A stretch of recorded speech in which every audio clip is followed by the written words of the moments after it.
All right, welcome everyone. As far as admin stuff goes, we have a quiz tomorrow and we have an exam next week.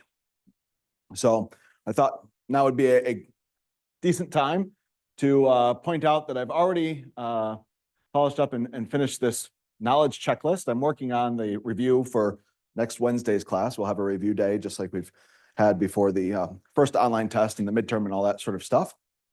But this goes through, again, what are the main skills that I think that you need to be able to do for each section. And it's kind of a nice checklist as far as, are you prepared for especially the exam, but you can even use this for quizzes and whatnot. So for instance, our quiz that's upcoming here is about 15.4 and 15.7. So 15.4, polar integrals, and then switching from Cartesian integrals to polar integrals and evaluating. And then 15.7, right? Of course, it'd be nice if they just set you up a triple integral and said, hey, evaluate this thing. That's relatively nice. But if they, if you need to set it up and they've just given you some bounds and all that sort of stuff, this kind of takes a little bit of work. So setting those up, switching the order of integration. And then I've labeled in purple here a few of these things like know when to switch the order of integration, even if it's not specified. And so if you start to integrate something that seems darn near impossible, especially when maybe you get down to like a double integral or something, then switching the order of integration is one of the tools that we have. And so again, as you're studying for the upcoming exam, you can really use this and just kind of go through and check and see which of these skills are you happy with? Maybe you don't need to spend as much time studying those, and then which of them do you still need to dedicate more effort to? All right, so again, this is in my folder for the Unit 3, the online test 2 stuff. I think that's about it for my admin stuff. Any questions from anyone about anything before we switch and we start talking about math for today?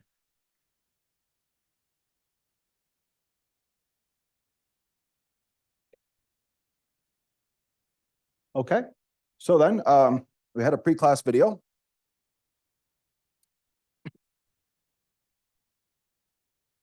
Today we are talking about cylindrical, which is kind of like putting together this 15.7, the triple integrals, along with polar. So it's a good one, even though 15.8 directly is not going to be on our quiz tomorrow. It's still a nice review because we get triple integrals, and we also, you get a lot of polar. So we've already discussed a little bit about sketching things in the RZ half plane, and this turns out to be quite useful whenever your surface doesn't have any thetas in it. You can sketch this first in the RZ half plane and then allow theta to run free, and then you get your 3D picture. So we did a more in-depth problem like this in the pre-class video. And then we also formally calculated out our Jacobian. And maybe it's not a big surprise, right? Since Z stays the same and X and Y, we use the polar transformation. It probably wasn't all that shocking to see that our Jacobian ends up being the same Jacobian as polar, right? So we need this extra R when we convert from Cartesian into cylindrical. So yep, there'll be this extra R. And then we redid a problem from 15.7 now in cylindrical rather than Cartesian. Excuse me. All right, so that's the pre-class video in a nutshell. Anything that you'd like me to spend another 60 seconds or so explaining, anything that wasn't clear from the pre-class video that maybe I could elaborate on before we move on? Yeah, question. Are you going to need to know how to take the determinant of a 3x3 matrix? Yes. Right? I mean, so you did this in 12.5 and 12.4 when you did cross products. You did determinants of 3x3 matrices. And we've done this several more times since then. So yeah, I guess, do you want to premise it with, will we need to know how to take a determinant of a 3x3 matrix on?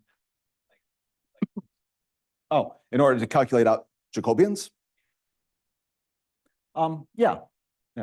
So we saw, for instance, on our quiz last week, when it was more the time to talk about transformations and all that sort of stuff in 15.10, right, that we needed to calculate out the Jacobian of a 2x2 matrix. But the problem wouldn't be that much more unreasonable or timely or time intensive, I guess I want to say, that if it was a 3x3, right? So I could imagine a problem very similar to our quiz problem, but instead of a 2x2, right, instead of just having X's and Y's, they have X's, Y's, and Z's. And I think that would be an equally reasonable question. So yeah, in the context of 1510 sort of transformations, absolutely. Good. Any other questions?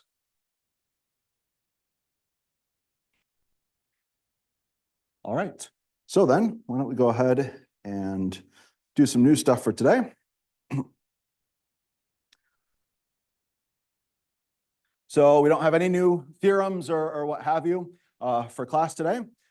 It's just getting some more practice doing problems. So we have a problem set up here, and it says that we want to convert this into cylindrical coordinates and then evaluate. So that's going to be our goal in this case. Now, for cylindrical coordinates, remember that z is just equal to itself. And then the other stuff we borrow from polar. So r is going to be, x is going to be equal to r cosine theta, and y is going to be equal to r sine theta. And these are on our formula sheets as well. So if you do happen to just kind of freeze when you're on a quiz or an exam or whatnot, you can use this on your formula sheet. And so that being said, when I go and I start to convert this, very similar to when I was doing this with like polar coordinates, I'm going to start with the easiest stuff first, and then I'm going to work my way to the harder stuff. So for instance, I think it's pretty straightforward to convert the integrand, or whatever function you're integrating, right? So in this case, x squared plus y squared, we remember there's a nice formula that says that that's equal to r squared. And then we learned that the Jacobian, when you switch into cylindrical, is r. So now I've successfully transformed my inner function here into cylindrical coordinates. I remembered my Jacobian sort of deal. And when we're in cylindrical, because z is equal to z, I mean, our bounds are not going to change here. So it's basically just 0 to y. The only thing here is that, well, we're not going to have y's anymore, right? We're only going to have r's and thetas and z's. And so instead of y, I would need to convert that into my r sine of theta. So that's the only small difference here. Now, beyond that, right, so we've dealt with our z bounds. I think that's all of the low-hanging fruit. Now we need to switch dy dx into dr d theta. And these are the same dr d thetas that we know from 15.4 when we were doing about polar coordinates. So you can almost just kind of put on your blinders a little bit and hone in on just this piece here. Forget about that you're in 3D. And just think about if I was in polar, 2D, and I wanted to switch this from x's and y's to r's and thetas, how would I do that? And whatever that process looks like, this is exactly what you're going to need to do for cylindrical here. So I'm just going to focus on this bit here and draw out maybe in my xy plane, again, forgetting about z's for the time being. And we see that as we travel, let's see, in the y direction, so maybe drawing some arrows here, we're going to enter in through y equals 0, and then we're going to exit through y equals this square root of 1 minus x squared. So y equals 0 is going to be this nice flat line of height 0. And then we probably have done enough of these by now. And if not, you'll certainly have done enough after you do your 15.8 Webwork homeworks and whatnot to realize that this is going to be a circle of radius 1. So if you square both sides and kind of rearrange, this is just a circle of radius 1.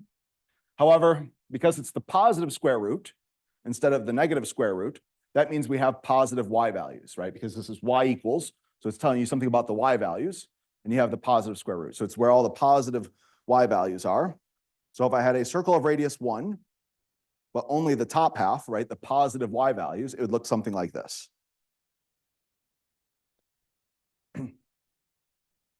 So this is what my picture looks like so far. However, when I go back and check, I notice that this is telling me to shade between x equals 0 and x equals 1. So even though, and it's many times the case that these functions go on forever, it's just, and you need to know where are you shading. So I'm only really interested between x equals 0 and x equals 1. And so even though these functions do go on forever, especially the y equals 0, I guess the other one not so much, right?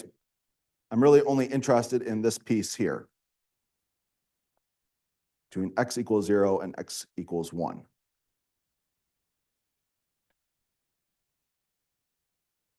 So this right here is going to be my region. Now that I have this, a picture of it, I can think about my r bounds. So if I travel in my r direction, which again starts at the origin, kind of emanates outwards. Again, we're going to cross this circle of radius 1 to exit, and we enter kind of immediately, right, at the origin there. So this is going to be an r value of 0 to an r value of 1. And again, this is me just looking at the picture, but you can also do this going back to our equation here and swapping out, instead of x squared plus y squared, you can put r squared, and then taking the square root on both sides. This is how algebraically you would come up with that upper bound, r equals 1. And then likewise from the picture here, it's probably pretty obvious that you need to integrate from 0 to pi over 2. You're in that first quadrant. However, again, you can get these values for theta, right? If you were a little bit unsure or whatnot, they come from the equations. So in particular, like this one here, our starting theta, our smallest theta that's in this region, is part of this line y equals 0. And if you were to convert this into your polar coordinates, and again, so long as r is not exclusively 0, which it's not, we can divide by it. And then you can ask, when does theta, the sine of theta equal to 0? And one of those places, well, really the only place in the first quadrant, is when theta equals 0. And likewise, your largest theta value is going to come from this straight up and down piece here. This is part of our line of x equals 0. And you can do a very similar sort of thing to see that this is equivalent to theta equals pi over 2. So this is, again, how algebraically you could come up with these results. But if you have a good picture, you can also just look at it. All right, so now the setup is done. Any questions on the setup before we do the evaluation?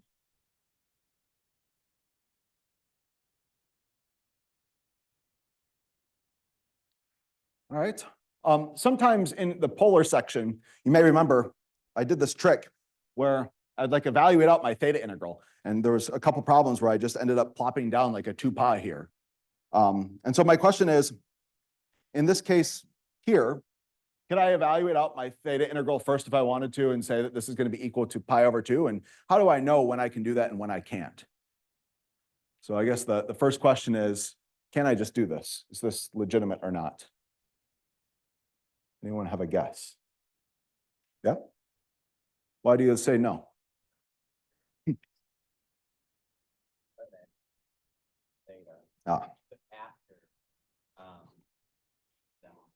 Yeah. So this only works when you have all constants and you don't have any like functions with thetas in them. So because you're going to have this sine of theta coming down, no, this isn't. This would not give you the same result, right? So this result would be wrong. And so yeah, you have to be careful with this. So let's go ahead and evaluate this out the normal way. One integral at a time for the time being anyway. So when I integrate this with respect to z, I'm going to have r cubed z, and then I'm going to need to evaluate that from 0 to r sine of theta. Maybe I could at least combine one more step here and plug these things in. And so instead of z, I'm going to go ahead and plug in r sine of theta. And of course, subtract away 0, but that doesn't do a whole lot. So now we're going to get something like this. Now at this point, you do have all constant bounds, and you could write this as a function of r's times a function of thetas. And so you could split this up. But again, you would still need to integrate sine of theta, not 1. Question, yeah. Okay.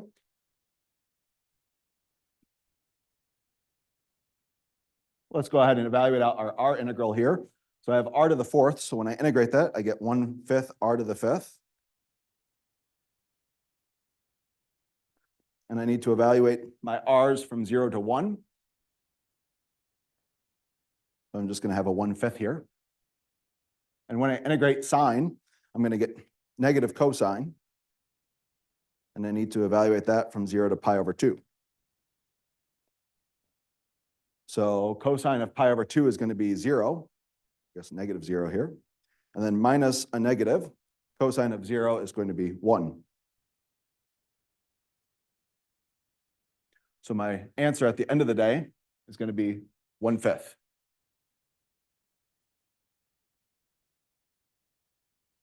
Now, at the beginning of this, it doesn't really matter what your region looks like. When you're integrating x squared plus y squared, remember, these are going to be positive numbers for the most part, right? At least non-negative, right? They may output 0, but largely they're going to be outputting positive numbers. And so you're adding up a bunch of positive numbers. And so your answer at the end of the day ought to be positive, right? If you got a negative answer, that would be somewhat alarming. And so I'm happy that I got a positive 1/5 here. All right. Any questions on this problem here?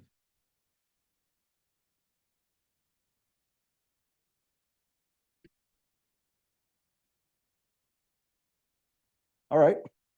So let's go ahead and do another one. Find the volume of this solid. It's got a picture here. Looks like an upside down ice cream cone almost. Excuse me. All right. So actually, I may even want to do this one just to kind of showcase again this RZ half plane business, how to do this one if they didn't give us the picture, right? So you can imagine just find the volume of the solid bounded between these two surfaces, right? And they just give you these two equations here. So we can kind of pretend if we don't have the picture, how would we generate this thing? And well, the first thing I may notice here is that we have a lot of these x squareds plus y squareds, right? And so this is going to look very nice if we were to convert it into polar, or in this case, I guess, cylindrical. So if I go ahead and I convert this and swap out everywhere I have an x squared plus y squared with an r squared, this first one, because again, we only allow for positive r's, the square root and the square will just cancel, and we get z equals 1 minus r.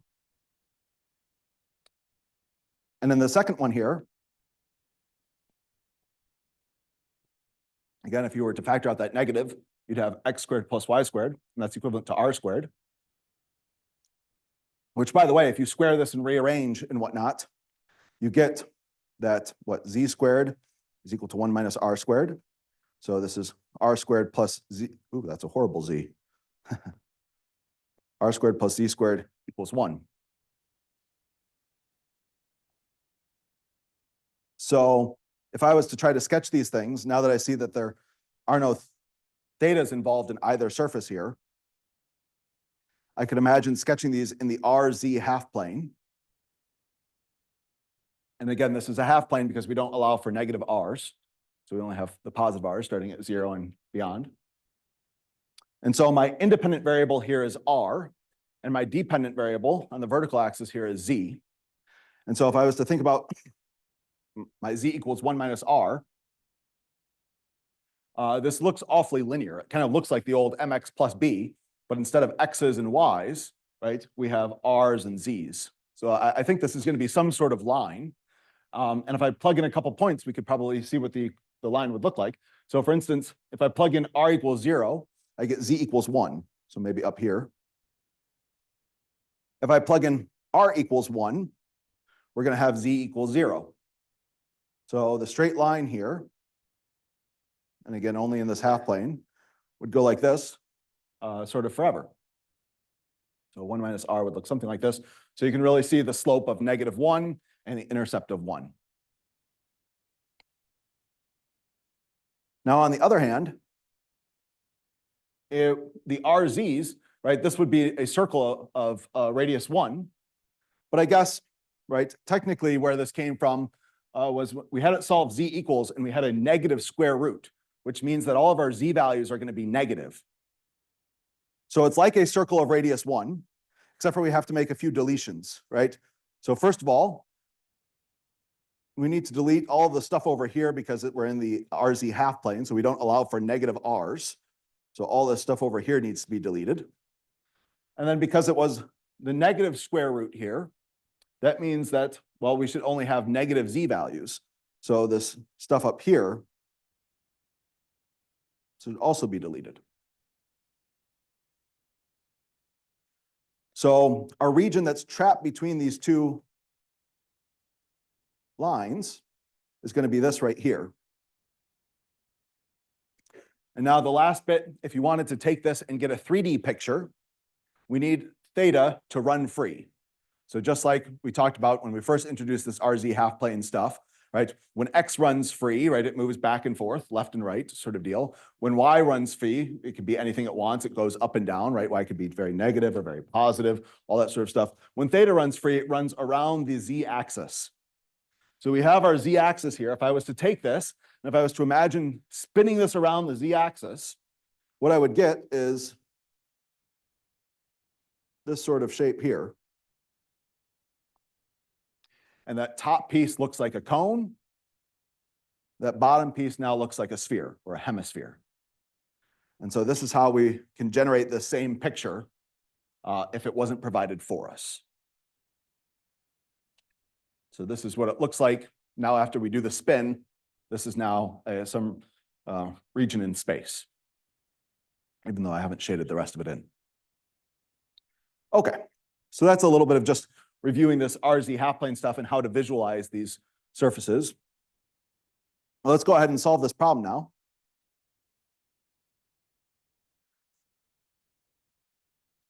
So the first thing is that it says find volume.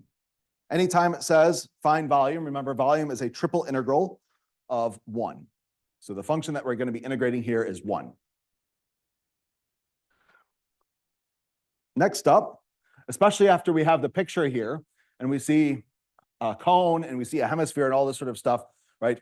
It's maybe tempting to say, well, instead of doing dz, dy, dx, or something like that, maybe switching into polar, or really, since it's a triple integral, cylindrical.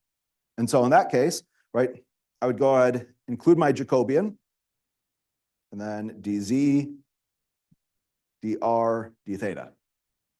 But again, just like you saw in this kind of purple text before class on our skills, right, you have to be the one to sometimes decide when to use cylindrical or when to use, we'll get to spherical. And of course, we've seen Cartesian just with X's and Y's and Z's and what have you.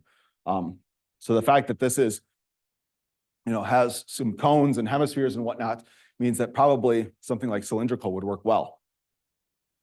But again, if this showed up on the final exam, it doesn't say you have to use cylindrical here. Okay, now we need to think about our Z bounds. So if I was to travel in my Z direction, it seems like I enter in first through this bottom half of the hemisphere. That has the equation Z equals the negative square root of 1 minus r squared. And then as I continue upward, it seems like I exit through the cone, and that has the equation Z equals 1 minus r. So again, you need to convert those into cylindrical coordinates because you shouldn't have y's and x's at this point. Now, if I was to smush this down, imagining that there are no more z's and all that's left are x's and y's, I hope you agree that it all smushes down into this circle here, or in this picture here, maybe it's a little bit clearer because it has its full axes and all that.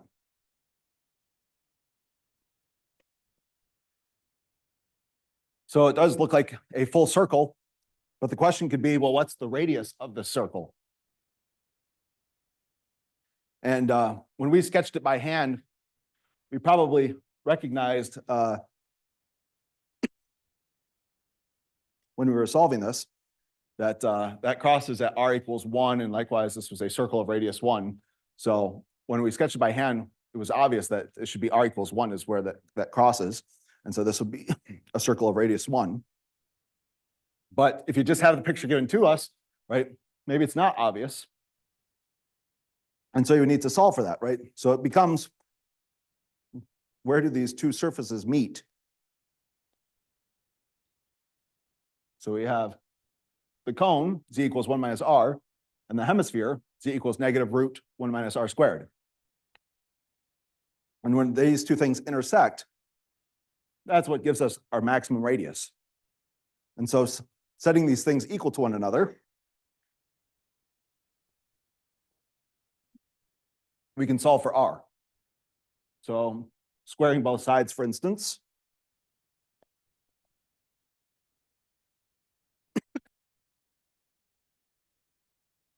then let's see, we have the ones cancel out. We could write this as 2r squared minus 2r equals 0.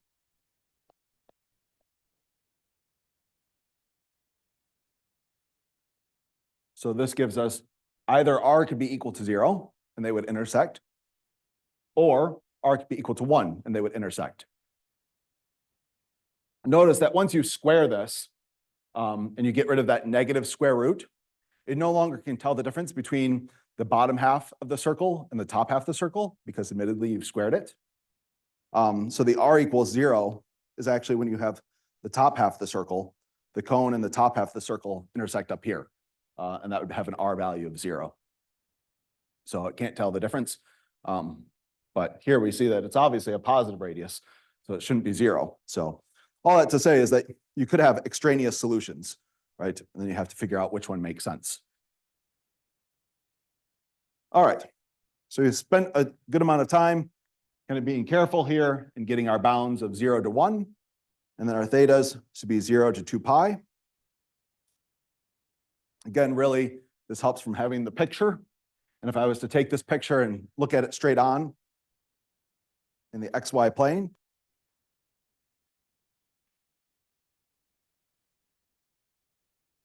maybe even match my colors.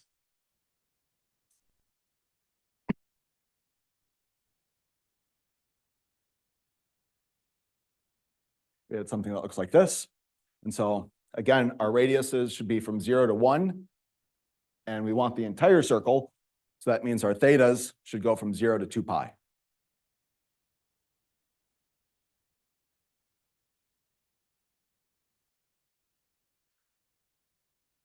So the setup is now complete.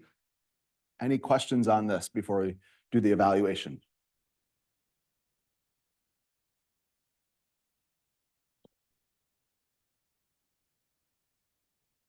All right, well, let's go ahead.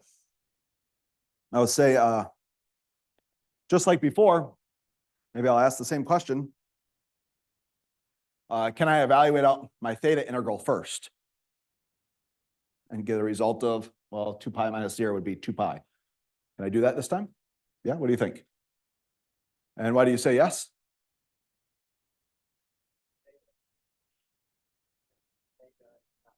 Yes, that's exactly right. So you're looking for terms of theta either in your equation. So 1 times r, there's no thetas there. And when you look at your bounds, there are no thetas anywhere, right? So you're just going to be integrating at the end of the day a constant with respect to theta. So you can integrate 1 and evaluate that from 2 pi to 0. And so yes, you can evaluate your theta integral very quickly here. Which means that I can really do 2 integrals in one step, which is quite nice. So when I evaluate my z integral, I'd have rz, and then I can plug in my bounds for that. So let me do that in one step here. I'm going to have 1 minus r minus a negative root 1 minus r squared.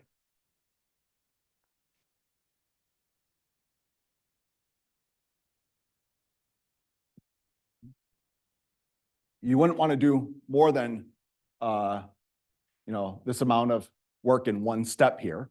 But I would say on quizzes and exams and stuff like that, that I've seen in the past, like this would be legitimate. Like this isn't too much here. So you can evaluate out your theta integral if you can, and you can evaluate out maybe your z integral. Okay, now let's go ahead and try to evaluate out our r integral.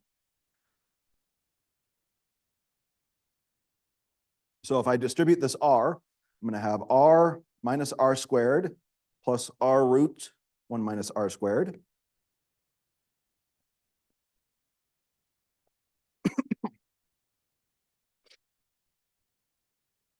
And I've gotten the question several times on Piazza and maybe even once when we were reviewing for our last exam and whatnot. I know that like the TI-83 and the TI-84 calculators and stuff like this can evaluate out definite integrals like this. And that's a great way to double check your work, right? But we are in a calculus class and we want to test whether you know calculus or not. And so you should evaluate this. If this is a quiz or an exam problem, we would expect to see this work here, of evaluating out this integral. So again, using the calculator is okay to double check your work, but you shouldn't just then write the final answer. That's obvious, then you use the calculator. So the antiderivative here is going to be 1/2 r squared minus 1/3 r cubed. And then this one's a little bit more difficult, right? I can't just do that one so fast, maybe. So you can pull it off to the side if you'd like. This is going to be a small u substitution. So if you let u be equal to the inside stuff, then the du is going to give you this extra r piece that you need. So then this is going to be the integral of what, root u, and then what, 1 over -2 du. Running out of room over there. So again, 1 minus r squared was the u, so that's root u. And then we're using up r dr, and we're trading that in for -1/2 of a du. So we're using up our r dr here and trading that in for our -1/2 of a du.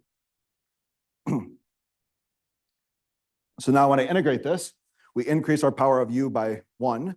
So instead of the square root of u, or u to the 1/2, we're going to need u to the 3/2, multiply by the reciprocal of our new exponent. Then we also have that -1/2 along for the ride here. And so my result should be what, -1/3 of 1 minus r squared raised to the 3/2. Again, that's just me copying this down and trading out, instead of my u, putting back in the 1 minus r squared. And of course, you can double check, right? If you take the derivative of this, you should get back to where you started. All right. Home stretch here. I need to plug in 0 and 1 into all these things.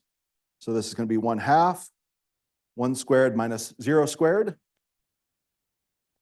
1 cubed minus 0 cubed. And then this is the one that sometimes people mess up. When you plug in 1, you just get 0. So that's nice. And then you subtract away. When you plug in 0, you get 1. And 1 raised to the 3/2 is just 3/2. Sorry, 1 raised to the 3/2 is just 1. There. All right, so my final answer here and -1/3 and +1/3.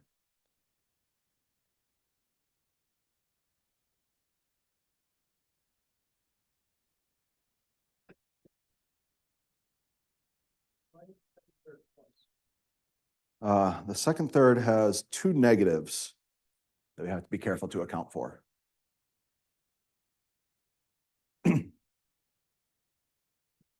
The other thing that you could check is if you did make the mistake of thinking this should be negative here. You'd have 1/2 minus 2/3. which I think is like -1/6 or something like that. And so overall, you would end up having a negative volume. Again, this is true volume that you're calculating here. This is not like net volume or anything like this. It's the actual volume that's trapped between these things. And so when you talk about true volume or true area or true length, right, these should all be positive numbers. And so if, again, you get an answer out that's negative, which, if you made this mistake, you would, this is a good indicator that, oh, I should go back and double check, right? There's probably a mistake somewhere.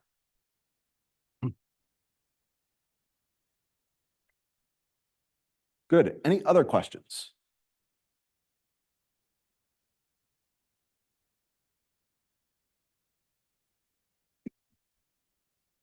All right.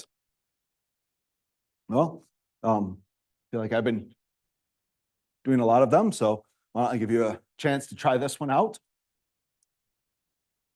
I would invite you to also try to sketch this in the RZ half plane in order to get a picture, your XYZ picture in space. And once you have that, you can evaluate. So please take 2 minutes or so, get as far as you can.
It looks like you guys are making good progress, but maybe in the interest of time, I'll kind of bring it back together a little bit. It seems like looking at these surfaces and all that sort of stuff, they do look like they would be convenient in cylindrical coordinates. So even though this problem doesn't say that we have to use cylindrical coordinates, that's maybe a good idea. And so we could go ahead and swap our function, x squared plus y squared, into r squared. And then we include our Jacobian anytime we switch into cylindrical coordinates. So that's kind of like the maybe the easiest partial credit for most of these problems. But now we need to start setting up our bounds. And so thinking about our z bounds, right, we have to identify which of these is bigger than the other one, right? Which one are we going to encounter first as we travel up in the z direction, and which one are we going to encounter second? Now from this, even without a sketch, you could try maybe plugging in some points and hopefully getting lucky and whatnot. And you would see that, for instance, if you plugged in r equals 0, kind of a classic value here, you'd get z equals -1. So that sounds like it's quite low. And if you were to plug in r equals 0 here, you'd get z equals 9, right? So that one's quite high. So if I was just guessing, right, if I was nervous about trying to do a sketch and whatnot, I would probably say that we're going to encounter z equals r to the 4th minus 1 first, and then the 9 minus 9r squared second. But of course, the only kind of surefire way to know for sure that this is the correct bounds is to have the sketch. And so let's go ahead and verify this with the sketch. 9 minus 9r squared, this seems awfully parabolic to me, right? It's going to be some sort of parabola. Kind of reminds me of like the y equals x squared. Of course, our variables are different and it's been shifted a bit. Let's try to sketch this one first. So if I plug in r equals 0 like I did, I get out 9. So we'll say maybe this is 9. And when I plug in r equals 1, I would get 9 minus 9, that's 0. So r equals 1 gives me 0. And so I'm pretty sure this is going to be a parabola that looks something like this. Now kind of ruined my 1, so maybe I'll put it over here. And if you allowed for negative r values, likewise, if you plugged in r equals -1, that would be the back half of the parabola down here, but we don't allow for negative r's. And then if we were to sketch r to the 4th minus 1, again, this is going to look like some super parabola, right? Y equals x to the 4th just seems like a really extreme parabola. And so again, if we were to plug in r equals 0 into this, we get -1. And if we were to plug in r equals 1, we get z equals 0, so a height of 0 here. So we actually found by coincidence kind of where these things meet. They seem to meet at r equals 1. And so from this picture, we can now verify that the region that's bounded by these two curves is going to be this region here. Looks almost like an egg sort of shape. And if you wanted the 3D picture, which I don't think it's completely necessary, but if you did want the 3D picture, again, these don't have any thetas in it. So theta can be anything. Theta could be 0 or pi over 2 or pi over 4 or what have you, right? So you get the same sort of curve no matter what theta value you choose. So that's equivalent to theta running free, and it's going to spin around the z-axis. And you get a shape that looks like this. Like I said, sort of an egg sort of shape. Yeah, question. Wouldn't r to the 4th have a little bit of a hump?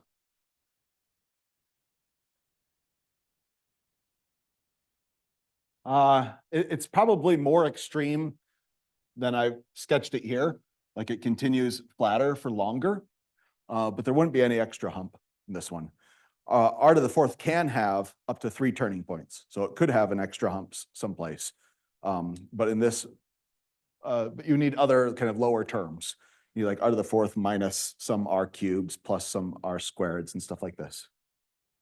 It's also not a bad idea, again, if you have a TI-83 or TI-84, you could plug in there and graph y equals x to the 4th minus 1, right? You can get a quick picture that way to see kind of what this will look like. Okay, so now from this picture, we can verify, right, that you do hit this purple surface first. That was r to the 4th minus 1 as you travel in your z direction, right, as we go from bottoms to top, smaller z's to larger z's. And you encounter that green surface next, and that was the 9 minus 9r squared. So this is the correct setup. But notice that, again, I said we got a little bit lucky. Of course, if this had been a slightly different picture and maybe it was bounded over here, not when R was equal to 0, right? Then you would have a different shape. So that you have to be careful about, like plugging in R equals 0 may not always work, for instance. But in this case, yeah.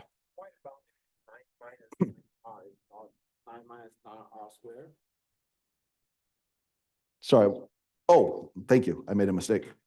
So yeah, or maybe because when I hit the back button, it kind of takes things away. So maybe it was there once upon a time, or maybe I made a mistake, one of the two. But yeah, I agree. It should be 9 minus 9R squared for my bound. So now I need to get the rest of my bounds. So I'll give myself a little bit more room here. So if I was to smush this down so there weren't any more Z's, I think all of my shadow, all of my residue, whatever you want to say, would live in here. And we already saw when we graphed this almost kind of by chance that they intersected when R was equal to 1. So this is going to be a circle of radius 1.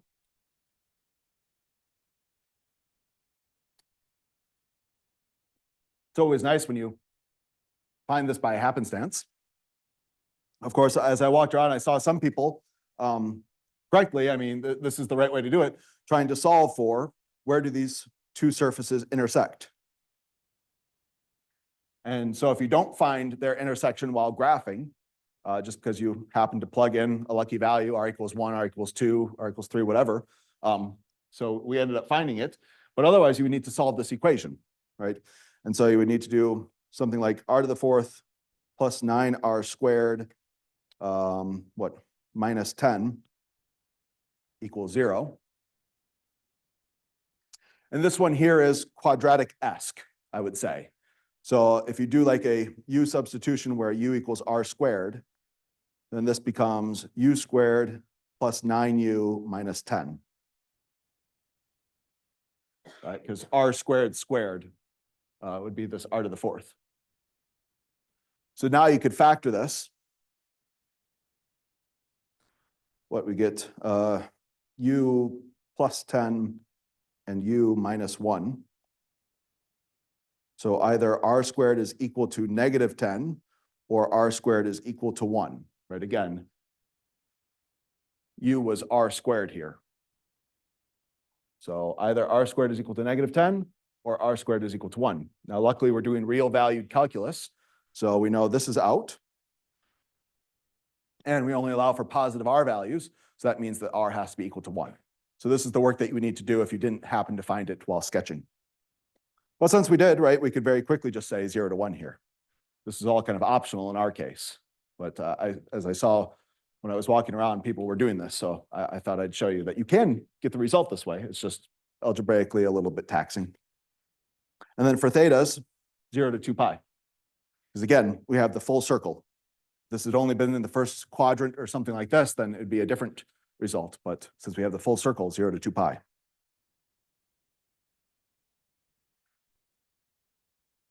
Well, just like last time, I think that we can go ahead and evaluate out our theta integral first. Notice that we don't have any thetas either in our equation or in our bounds.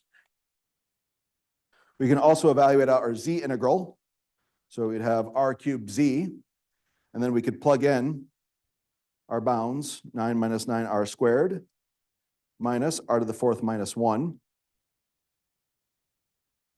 and evaluate out essentially two integrals in one step. So that's nice.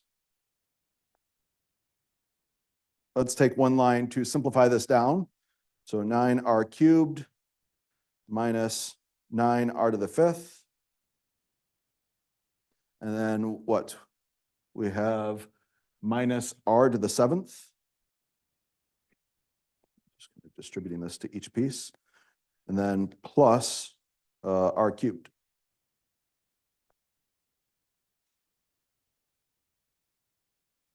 Now we can evaluate this.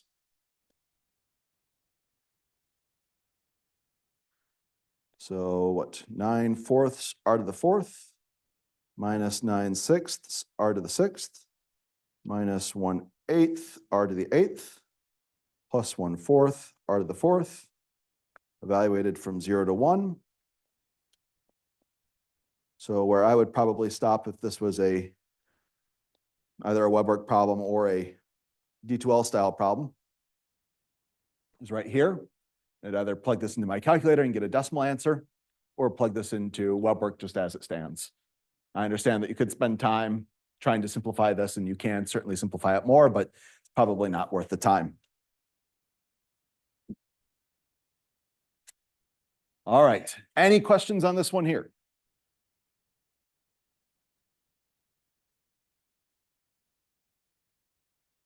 All right, well, we are over time. There's one problem that I didn't get to. I will go ahead and write up the results for this one and post it on D12 by 4 o'clock today. I hope you guys have a good quiz tomorrow, and I will see you on Friday. Wondering why